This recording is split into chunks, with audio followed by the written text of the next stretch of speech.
You need to be the author of your story and not the reader. What this means is that a lot of us are living our lives from an outsider's perspective. We're kind of on autopilot and everything is kind of just happening and we don't really give it much thought. We need to change this and we need to see ourselves as the main character of our own stories. Okay? Think about your life as a storybook.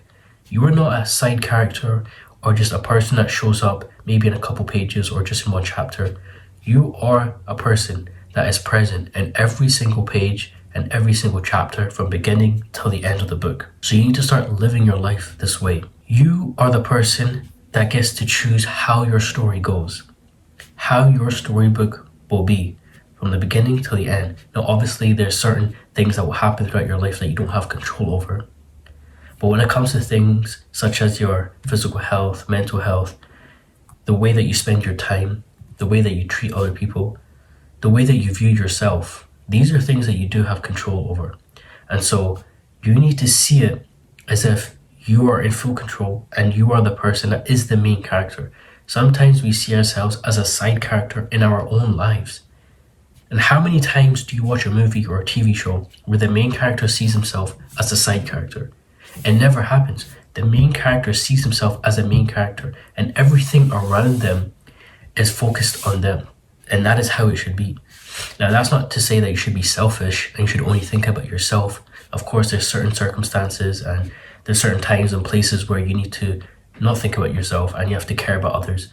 But there's also times when you need to put yourself first. You need to put your wants and your needs above other people.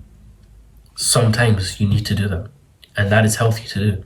Because if you are a people pleaser and you do everything for other people, then how can you possibly be the main character of your own story when you do everything for everyone else without caring about yourself? It can't work like that. So stop looking at other people and wanting to be like them, wanting to have their story.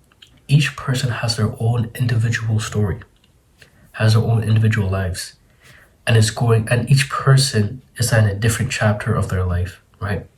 Some people, are just starting their life, just starting, their first chapter. Some people are in the middle, some people are at the end of their book. You get to decide which part of the book you're on, right? And age, I'm not talking about age, all right? I'm not saying that if you're young, then you're at the beginning of your book. If you're old, you're at the end of the book. What I'm saying is that whatever kind of position that you're in right now in your life, you could be at the beginning of your story, but you're 70, 80 years old, right? Age doesn't matter when it comes to this. I'm talking about when you decide in your mind that you need to start taking steps and actions into changing your life. That is when your story begins. Once you start seeing yourself as the main character of your story, that is when your book begins. That is when your story begins. And that's when you can start chapter 1. You see many people wanting to be part of other people's stories. Instead of creating their own story, creating their own path, they want to be part of another person's story because maybe they think that their story or their life is better than theirs. So they want to be part of that. Instead of creating a better life for themselves, instead of putting the work in to create a better life for themselves, they want to be part of someone else's story. This will never end up good and you will never be respected in this life if you're that type of person. You need to be the type of person that is willing to put in the work, is willing to do the changes that is necessary in order to create their own story, okay? And in order to be the main character of their life. And you kind of have to play your life a little bit like that. Now make sure you don't get to a point where you become egotistical or prideful or narcissistic, because then that could backfire. You don't want to go to either extremes. You don't want to go to the extreme of where you feel like you're a nobody, but you also don't want to go to the extreme where you feel like you are above everyone else. You need to find the middle line and you need to find a balance between both ends, and so then you can utilize this effectively.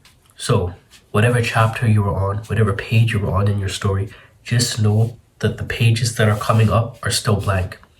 You can still put pen to paper and write out what is next for you. Don't have the mindset that there's nothing that you can do now. You cannot erase what is already written down on your piece of paper. Think of it as nothing's even been written and it's a blank sheet. And now you get to decide how you want to move forward, the changes that you want to make, the lifestyle that you want to live. Now, obviously, the one that has control over everything is God. But that doesn't mean that you don't have free will into deciding how you should live your life and the decisions and the path that you should go down. Become the author of your story and not the reader. Become the main character and start seeing yourself as that. I hope this helps.